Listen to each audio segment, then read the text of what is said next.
Hello my dear students, कैसे हैं आप लोग। मैं उम्मीद करता हूं कि आप लोग आज बहुत अच्छे होंगे, क्योंकि मैं आप लोगों के लिए बहुत ही शानदार क्लास लेके आया हूं। आज नंबर सिस्टम का यह थर्ड वीडियो है, जिसमें हम लोगों को पढ़ना है अभाज्य संख्या, भाज्य संख्या, भिन्न, परिमेय और अपरिमेय संख्या। आज मैं इसे आप लोगों को काफ़ी ज़्यादा आसान तरीका से इसे समझाने की कोशिश करूँगा। ठीक है जी। तो चलिए हम ज़्यादा बातों को नहीं करेंगे और आप लोगों को हम क्लास स्टार्ट करेंगे। ठीक है। अभाज्य संख्या किसे कहते हैं, प्राइम नंबर किसे कहते हैं, यानी वैसी संख्या जो स्वयं या एक के अलावे किसी भी दूसरी संख्या से नहीं विभाजित होती है, उसे हम क्या कहते हैं, अभाज्य संख्या कहते हैं। वैसी संख्या जो एक और अपने को छोड़कर किसी भी अन्य संख्या से विभाजित नहीं होती है, उसे हम क्या कहते हैं बाबू, अभाज्य संख्या कहते हैं। क्या कहते हैं, अभाज्य संख्या कहते हैं।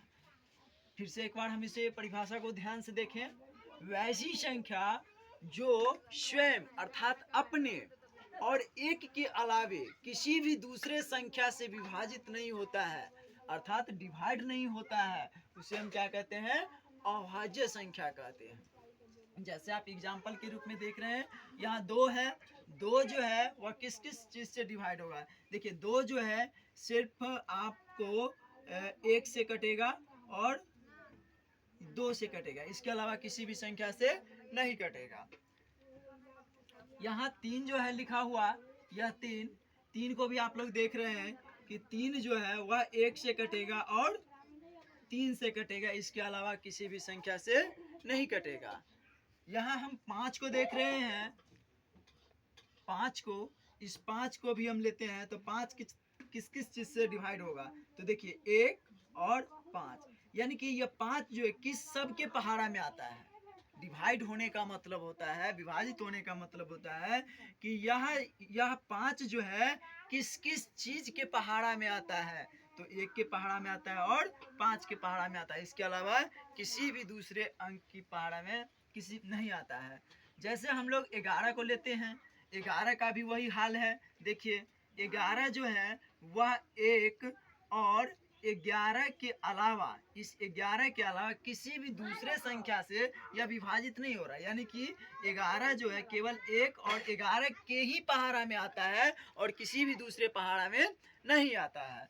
चलो, तो इसलिए हम इसको दूसरा भी परिभाषा दे सकते हैं कि वैसी संख्या जिसका केवल दो अभाज्य गुणनखंड हो, वैसी संख्या जिसका गुणनखंड दो हो, उसे हम क्या कहते हैं, अभाज्य संख्या कहते हैं। दूसरी जो टॉपिक है मैं आप लोगों को बताने जा रहा हूँ, भाज्य संख्या। क्या है, भाज्य संख्या। भाज्य संख्या किसे कहते हैं, इसे हम समझने की प्रयास करेंगे। बाबू रे, भाज्य संख्या ना, ये क्या होता है, बहुत ही आसान होता है, बहुत ही सरल होता है। हमने जो अभाज्य संख्या ऊपर में पढ़ा है, ठीक इसके यह उल्टा है। क्या है, उल्टा है। जैसे हम लोग पढ़ेंगे कि वैसी संख्या, इसका परिभाषा हम पढ़ के देखते हैं क्या लिखा हुआ है। भाज्य संख्या, कंपोजिट नंबर किसे कहते हैं, वैसी संख्या जो, सॉरी यहाँ जोड़ भूल गए थे, जो स्वयं और एक के अलावे भी किसी अन्य संख्या से विभाजित होता है, उसे हम भाज्य संख्या कहते हैं। क्या कहा है बाबू, अभी हम लोग क्या पढ़े हैं कि वैसी संख्या जो एक और स्वयं के अलावे भी किसी तीसरी संख्या, चौथी संख्या से विभाजित होती है, उसे हम भाज्य संख्या कहते हैं। जैसे एग्जाम्पल के रूप में आप लोग यहाँ देख रहे हैं, 4, 6, 8, 10, 12, 14, 16, 18 dot dot dot dot dot, इसका मतलब हुआ अनिश्चित। इसका मतलब क्या हुआ, डॉट डॉट का मतलब अनिश्चित। इसका कोई भी निश्चित नहीं है कि आगे जो है वह भाज्य संख्या कहाँ तक है, इसका कोई निश्चित नहीं है।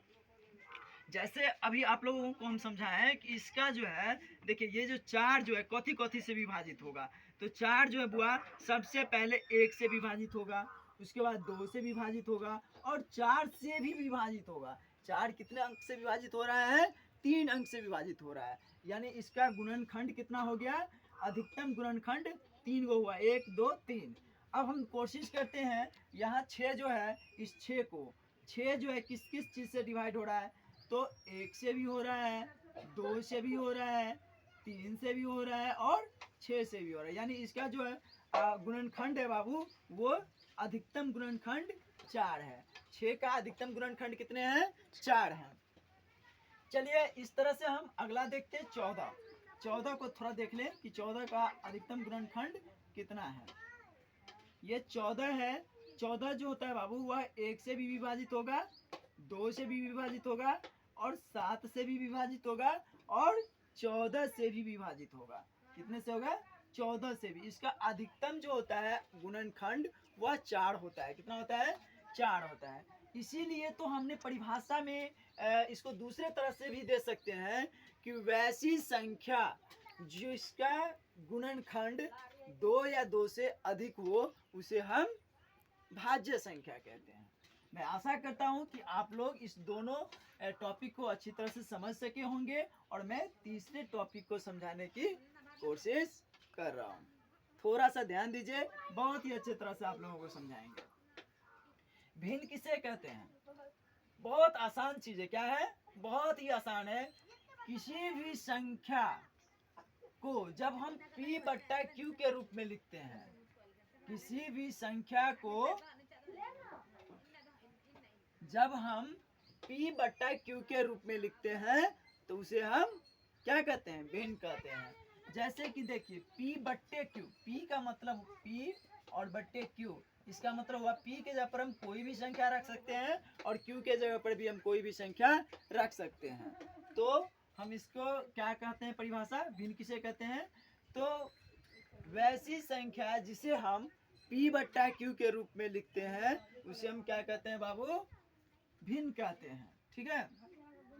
चलिए अब हम नेक्स्ट टॉपिक, ये तो बाबू मैथ में ना बहुत बहुत बहुत ज्यादा इम्पोर्टेंट है। इतना इम्पोर्टेंट है कह ही नहीं सकते हैं, समझे? बहुत ज्यादा इम्पोर्टेंट है और मैं इसे बहुत ही आसान तरीका से बस 2 मिनट में आप लोगों को सिखा दूंगा। परिमेय संख्या किसे कहते हैं? वैसी संख्या जिसे P बट्टा Q के रूप में लिख सकते हैं, जहां P तथा Q एक पूर्णांक हो और Q नॉट इक्वल टू 0 हो, तो उसे हम परिमेय संख्या कहते हैं। यानी कि हम इसको कह सकते हैं कि वैसी संख्या जिसे हम P बट्टा Q के रूप में लिख सकते हैं, परंतु P तथा Q एक पूर्णांक संख्या हो और Q बराबर 0 नहीं हो, तब उसे हम क्या कहेंगे बाबू? परिमेय संख्या कहेंगे। जैसे कि देखिए आप यहाँ क्या लिखा हुआ है? यहाँ क्या लिखा हुआ है? 2/3, 1/4, 9/7, 20/5, 4/2, dot dot dot dot dot dot dot. इसका मतलब हुआ अनिश्चित। देखिए इसको अगर हम काटेंगे, आप लोग सोचे सर ये आपने जो बताया इसको प्रूफ करके हमें बताइए कि इसके बराबर में 0 तो कहीं नहीं आ रहा है। नहीं बाबू, 0 नहीं आएगा। मैं इसे आप लोगों को समझाने की कोशिश कर रहा हूँ। जैसे देखिए यह 2/3 जो है, 2/3 ये विभाजित होने वाला ही नहीं है, तो इसको ऐसे ही छोड़ दीजिए। उसके बाद देखिए 1/4, तो यह भी विभाजित नहीं होगा, इसको भी छोड़ दीजिए। ये 9/7, 9/7 यह भी विभाजित नहीं होने वाला है, इसे भी छोड़ दीजिए। फिर ये 20/5, चलिए 20/5 कितना है बाबू? 20/5 बाबू रे, ये 5 से डिवाइड होगा। कितने से डिवाइड होगा? 5 से डिवाइड होगा। 5 एकम 5 और 5 चौका 20, यानी कि 4/5, 4/1 आया आंसर। लेकिन यहाँ 0 तो नहीं आया। इसके बाद हम दूसरा देखते हैं कि यह 4/2 जो है, इसको 4/2 इसको भी विभाजित करेंगे तो बाबू रे ये 2 से कटेगा। दुक्का पारा में 2 भी है, दुक्का पारा में 4 भी है, तो 2 के पहाड़ा जब हम 2 बार पढ़े तो कितना हुआ? 4 हो गया, और 2 के पहाड़ा जब हम 1 बार पढ़े तो कितना हो गया? 2 हो गया। यह 2/1 आया, लेकिन बराबर में 0 तो नहीं आया। तो इसलिए हम कह सकते हैं कि वैसी संख्या जिसे हम P/Q के रूप में लिख सकते हैं, जहां P तथा Q एक पूर्णांक संख्या हो और Q नॉट इक्वल टू 0 हो, यानी Q बराबर 0 नहीं हो, तो उसे हम परिमेय संख्या कहते हैं। चलिए, मैं आशा करता हूं कि आप लोग इसे समझे होंगे। और इसके बाद अपरिमेय संख्या पढ़ना है हम लोगों को। क्या पढ़ना है?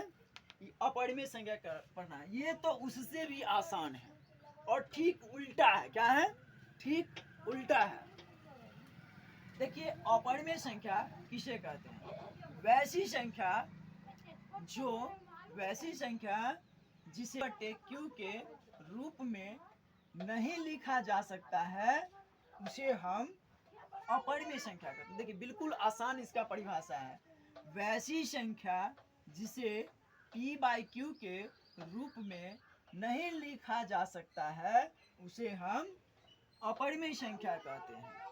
एग्जाम्पल के रूप में हम ले लेते हैं √2, √3, √19, √51।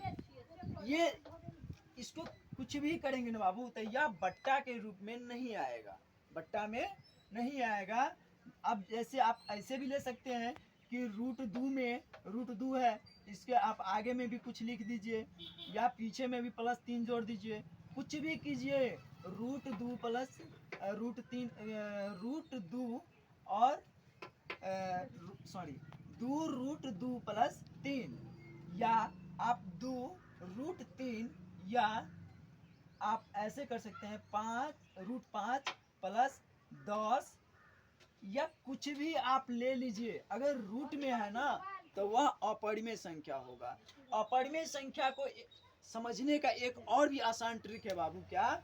कि अपरिमेय संख्या जो होता है ना बाबू, वह हमेशा अभाज्य संख्या, जब कोई भी अभाज्य संख्या जो होता है, जो मान लीजिए जैसे 21, 11, 31, 41, 51 इत्यादि चीज जो है, यह जो है अभाज्य संख्या है।